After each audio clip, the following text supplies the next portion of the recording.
our defense played good enough probably to win a game. We just didn't do it on offense, and I think that's it. Joe Glenn sums up what proved to be a disappointing day in Cedar Falls. How's everybody doing? I'm Jay Elsen, and this is Coyote Corner. The South Dakota defense was outstanding during the Coyotes' 2-game winning streak, holding North Dakota State and Missouri State to a combined 3 points and just over 3 yards per play over the previous 6 quarters. They weren't quite that good against 18th-ranked Northern Iowa on Saturday, but as Coach Glenn mentioned, they were certainly good enough. Unfortunately, the offense, which had been pretty good itself over the previous 2 games, spent most of the day running in place against a stout Panthers defense. Let's show you how it all went down at the Unidome. South Dakota built some momentum early on offense behind Brant Van Rukel. 3rd and long, Sager hits his sophomore wideout over the middle for 23 yards. That got the drive started, and Van Rukel would end it as well. 10 plays later, Sager looking his way again, and he hauls it in for a 23-yard touchdown. Van Rukel finished with 6 catches for a career-high 89 yards, and that score, 7-0 Coyotes after 1. UNI would get its offense going in the second. Aaron Bailey finds his tight end, Braden Lehman, wide open. That's a 14-yard touchdown, and we're square at 7 apiece. Not for long, though. Next Panthers possession, Bailey again, this time to Cody McCoy. That set up Bailey for a 1-yard sneak, and UNI jumps in front 14-7. They were up 10 by the time South Dakota got the ball in the 3rd quarter, and on the very first play from scrimmage, Sager's pass goes off the hands of Nick Meyer and right to DeAndre Hall. UNI would turn that into a 50-yard field goal to make it 20-7. South Dakota appeared to answer on its ensuing possession. Sager buys some time, heaves it deep. Van Rukel makes the catch at midfield and cruises into the end zone. It looked like a 79-yard touchdown, but hold on.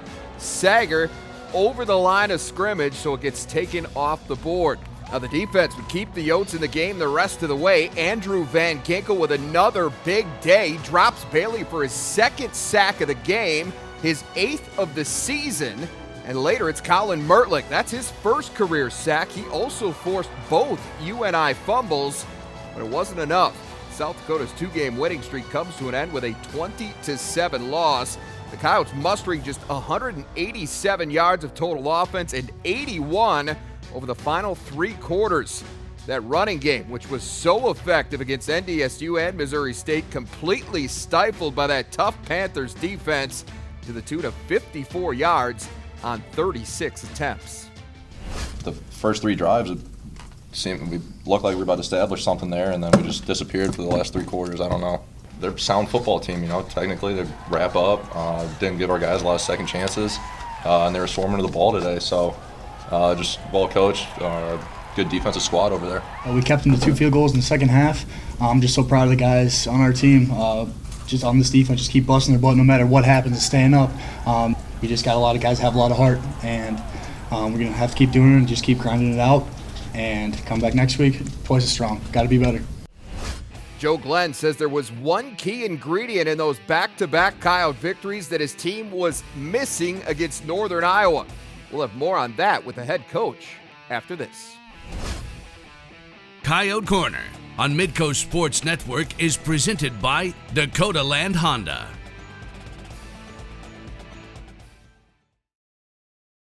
And welcome back to Coyote Corner. Joined now at the Dakota Dome by head coach of the Coyotes, Joe Glenn. And Joe, early on Saturday against Northern Iowa, looked like it might be another really good day. I mean, the first quarter, all Coyotes. You held the ball for almost 11 minutes. You outgained UNI 106-44. Did it feel at that point like the plan was working about as well as you could have hoped? Absolutely. And that's kind of our MO the last couple games against North Dakota State and Missouri State, that we had ball control.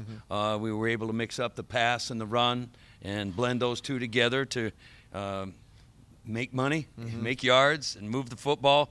And then suddenly, after one quarter, we went to the well and there was nothing there. Yeah, I mean, well, you had to figure UNI was going to make some adjustments, and whatever they did worked very well for them. They didn't give up much at all the rest of the way, just 81 total yards over the last 3 quarters for you.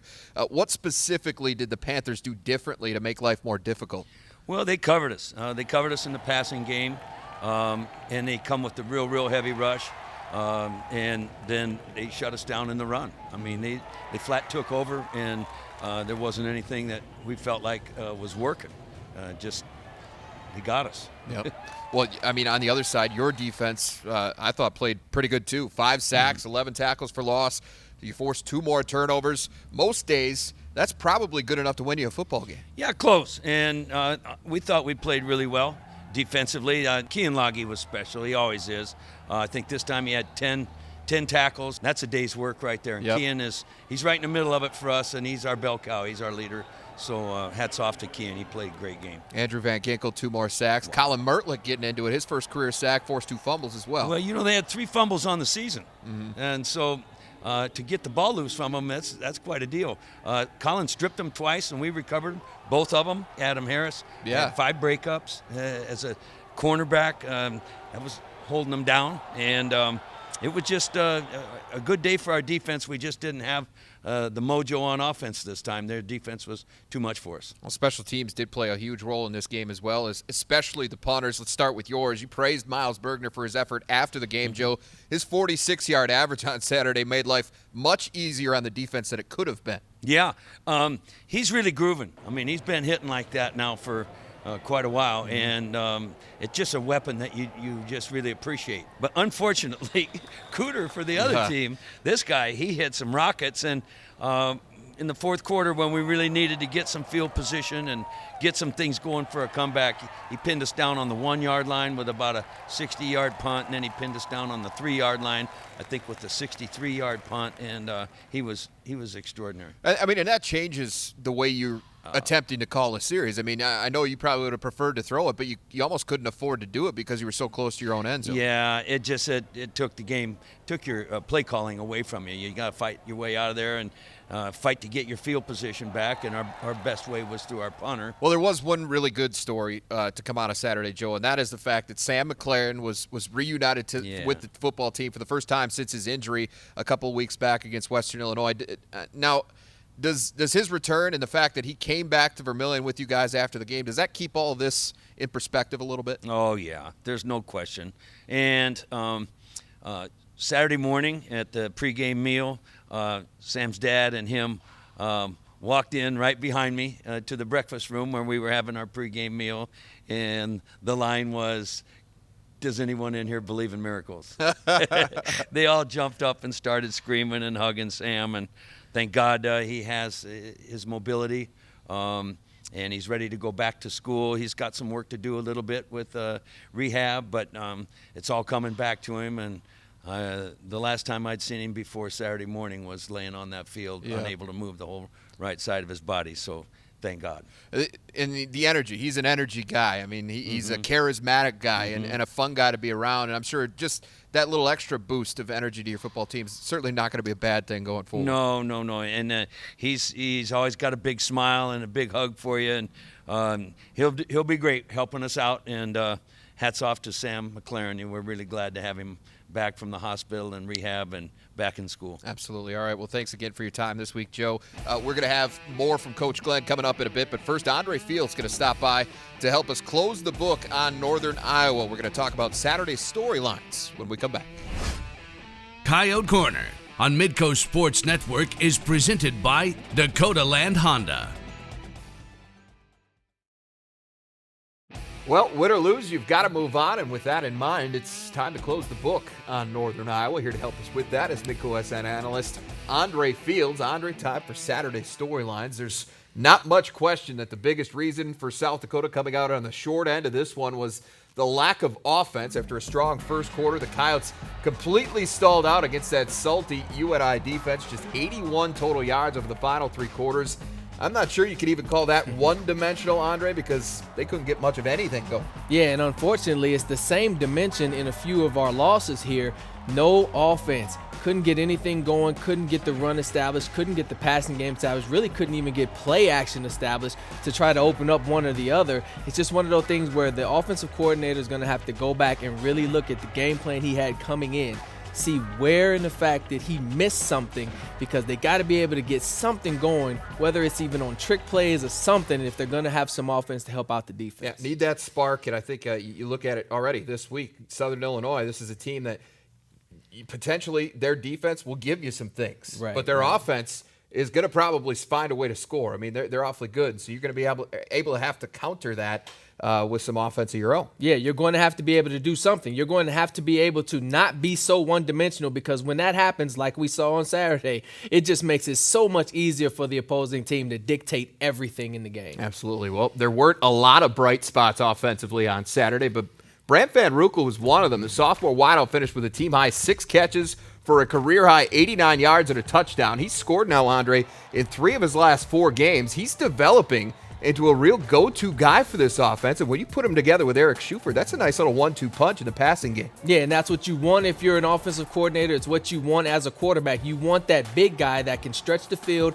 and go up and make plays, and then you also want the little shifty slot receiver that can get you that first down when you need it. Right now, they have a great 1-2 punch in both Van Roekel and Schufert, and Van Roekel is really stepping up. I mean, you take back that other touchdown that they called back, and he's well over almost 200 yards receiving. Yeah, and they haven't had the 100-yard game in quite some time. So I'm sure they're excited about what he's done and excited for the potential that he's showing. Now, while the offense, for the most part, did struggle on Saturday, the defense really had another solid day, and the pass rush in particular was about as good as we've seen it at any point over the past few seasons. The Coyotes recorded 5 sacks on the day. That gives them 14 for the year. And if you want to look at specific areas where this defense has improved this year, the pass rush has to be at or near the top of that list. Yeah, I mean, they put in the 4-3 in order to get more pass rush and to be able to stop the run, and so far that's exactly what they've been able to do in almost every single ball game, and they've done it very, very effectively. You got a lot of guys making plays. You got a lot of guys that are stepping up and making plays that they didn't even expect to make plays in that passing game, and to have 14 sacks on the season when you only had 8 last year, I mean, you are rolling. They got to keep that going, though. And of course, you got to be excited about Andrew Van Ginkel. 8 of those sacks have been from number 17. Colin Mertlick got his first career sack this week. Sean Brito got a sack. So a lot of guys contributing in that effort against UNI in that department. Well, finally, I thought the Coyotes did a pretty good job against a pretty dangerous guy in UNI quarterback Aaron Bailey. He did most of his damage through the air on Saturday, and I think that's a little encouraging as we look at the schedule going forward. I mean, South Dakota's going to face 3 more dual-threat quarterbacks to close the season. And if they can start to defend the pass against those guys as well as they defended the run against Bailey, I think that's going to bode well for this team's chances down the stretch. Yeah, I agree, and they're going to have to figure out a way to be able to cover longer, because that's what happens when you have a mobile quarterback. He's able to extend plays, and therefore your defensive secondary has to stay in coverage a whole lot longer. Right now, it's kind of breaking down, but you're asking a lot of them. So what you need is you need them to continue to get the pass rush, continue to stop the run, to force the pass, and then see if you can dictate that way, get the ball out of his hands quickly, and then therefore your defensive secondary doesn't have to cover so long. And the other thing I think he could do is try to close that pocket off, not give him anywhere to go. Get to, right, exactly. All right, well, either way, some positive things coming out of what was a pretty disappointing day in Cedar Falls. All right, well, stay tuned. South Dakota's going to look to get back into the win column this week against Southern Illinois, and we're going to preview the matchup with the Salukis next. Coyote Corner on Midco Sports Network is presented by Dakota Land Honda. And welcome back. Well, South Dakota will look to bounce back this weekend as they kick off a 2-game homestand against Southern Illinois. And for more on the Salukis, we bring in Mike Reese, who's in his 37th season as the voice of SIU football. Mike, big news out of Carbondale on Monday as Dale Lennon announces the dismissal of defensive end Adam Brandt and the indefinite suspension of Daquan Isom. Both are significant losses, but Isom is the team's leader in all-purpose yards. What kind of impact do you expect his loss to have? Well, a lot of the offense, Jay, has everything to do with Mark Ionati, and that's still the case. Isom's all-purpose yards, most of them are on returns. He's at about 400 yards rushing for the season. He's a very talented, true freshman from Florida. This is very unfortunate, and it smacks the Salukis in the face. This guy has a bright future. It's one of the reasons why this is one of SIU's best recruiting classes under Dale Lennon. In fact, you could argue the last 2 have been his best. They're significant blows. Brandt's career is over, and I personally would be surprised if Isom played again this year. Now, that Southern Illinois offense is among the best in the country, Mike, but the defense has been on the opposite end of the spectrum. Why have they struggled so much on that side of the ball? I think it's strictly a case that one side of the ball is ahead of the other. Southern is an interesting deal, an interesting animal on defense, that is, because it is very, very capable of making the clutch play. The problem is it can also give up the big play. North Dakota State ran for 397 yards here last weekend, and 202 of them came on 4 plays. They had 4 rushes of over 40 yards. So it's a factor. There's a lot of youth, and most of SIU's injuries are on the defensive side, and Southern will bring, while it has most of its starters playing defensively, it will bring a very, very shallow defense to Vermilion this weekend because depth has really been riddled by injury. Now, finally, the Salukis have not had much luck on the road this season, Mike. They're 0-4 so far. From your perspective, what do they have to do to change that against South Dakota? I think this game is going to be a lot about, does Southern still want to play? I think this has been a high-character team, but now you have the realization that you must win out, just like South Dakota does, to be in position to make the playoffs. The Southern must win these last 3 games, and they'll be underdogs in all 3 games. So I think want to is going to be a huge part of this. Southern has wanted to. Southern has not lacked effort. It's a competitive son of a gun. And I wouldn't think that would change, but there's a reason to think now. Now that they've got that 5th loss, now you got a couple guys getting into trouble, and so you have to worry about Southern's makeup. All right, that again is the voice of Saluki football, Mike Reese. Now let's take a look at some of those numbers we alluded to. Southern Illinois packs a pretty big punch offensively. They lead the Valley in both scoring and total offense. They're also number 1 in passing offense. Quarterback Mark Ionati is having a monster year. He accounts for over 360 yards per game. So with all that considered, Joe Glenn says one of the biggest keys to this game will once again be ball control. They bring in a very well-coached team. We all remember, know and love our old friend Dale Lennon, a longtime football player and coach at the University of North Dakota. He's going to bring a really good football team in here that's averaging a little over 38 points a game. Their defense, I think they're giving up 32 points a game. So we're not used to scoring at that clip right now, but hopefully we can keep their offense off the field and try and keep the game in our court a little bit more. Southern Illinois, which claimed a 41-10 decision in Carbondale last year, visits Vermilion for the first time this Saturday. Both teams need a win to keep their playoff hopes alive. It is an early start, 1 p.m. kickoff at the Dakota Dome. The women's cross-country team celebrates another conference title, while the soccer team earns its first ever trip to the Summit League tournament. We'll explain how those happened after this. Coyote Corner on Midco Sports Network is presented by Dakota Land Honda. It was a successful weekend across University of South Dakota athletics, with Coyote teams picking up 1 conference title and earning the right to play for another. For all the details, here's Alex Heiner. Thanks, Jay. Well, the Coyote women's cross-country team entered Saturday's Summit League Conference meet in Brookings as the favorites and as defending champions, having won a title a year ago in Fargo. But even with that added pressure and with a strong group of teams set to challenge, the Yotes were able to fend off all comers to retain their title. The women successfully defending their cross-country crown by placing 5 runners in the top 13, including a 2nd straight runner-up finish from Amber Eichhorn, a 4th place result from Kelsey Barrett, and an 8th place finish from Katie Wetstein. The Yotes beat out South Dakota State for the win by 8 points, with head coach Dan Fitzsimmons selected as the conference's coach of the year for the 2nd season running. When you have the target on your back, last year we didn't have the target. We knew we were really good. We knew we could win. We knew it all year. We knew it coming into the season, but no one else knew it. But this time there was no secret, so every time we saw someone, we felt like they were giving us their best effort. And for those seniors, I just sent them a text this morning. I said, good morning. Hey, by the way, we're still conference champions. And one of the seniors replied, and I'll always be a conference champion because that was my last one. So that's what's really special. On the men's side, Mubarak Musa finished 4th and Isaac Allen placed 11th to help lead the team to a 4th-place finish behind IUPUI, South Dakota State, and North Dakota State, the same slot the men were chosen to finish in the preseason poll. To soccer now, where the South Dakota women had a chance Sunday to earn a spot in the Summit League Conference Tournament for the first time in school history. They needed to get a result on the road against Fort Wayne to secure a place in the 14 championships, and the Yotes would do just that. 2 first-half goals from junior Corey Strang proved the difference as USD beat the Dons 2-0 to lock down the 4 seed and set up a date with number 1 North Dakota State in the Summit semifinals. We've been talking about getting to the conference tournament for 6 years. Okay, now we're here. Now what?